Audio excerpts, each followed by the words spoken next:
One of my favorite parts on the horse is the nose. I love doing the nose and the eye.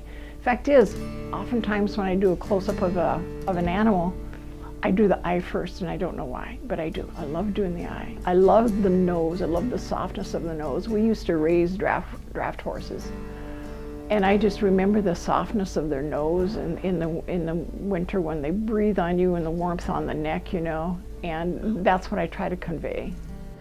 And I've painted where I've had too much detail, where I've had to undetail some of my work on the painting to make my eye look. But if you do it right, you got your composition right, your color, your harmony, balance.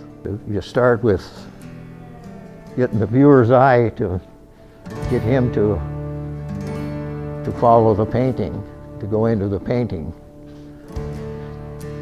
And that tells a story. Sometimes you're not quite sure how something looks. If you take photographs of it, you may have missed something, and when a cowboy critiques it, if that little detail isn't correct, they will see it right away.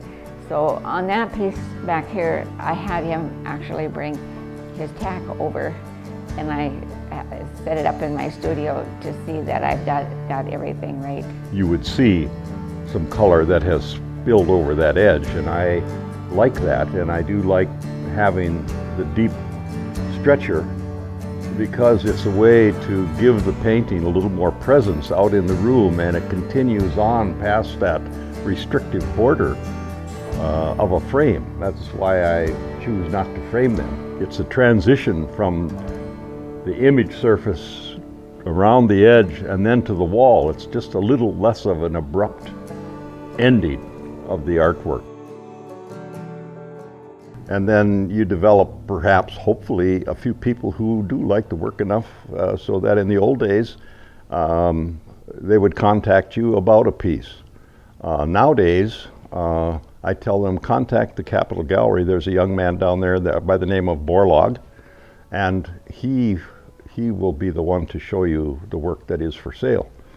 So I'm hoping, you know, that those 40 years plus that I toured work and was really not represented much by a local gallery, that all of that has paid off, and it seems to have with shows and with sales through the Capitol Gallery.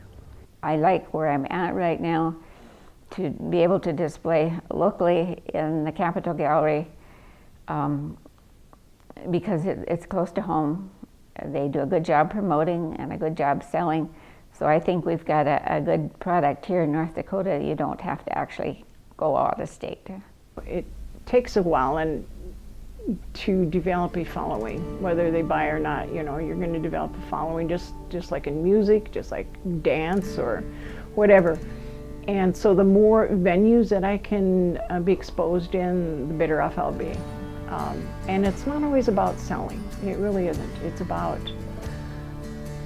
just sharing that art, you know, and I just love doing that now. I just think this is a special gallery.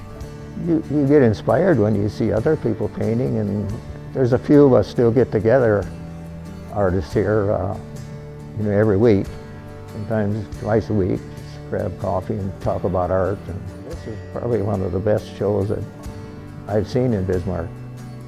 This gathering of Western art. You get 20 artists, I mean, what more can you ask for?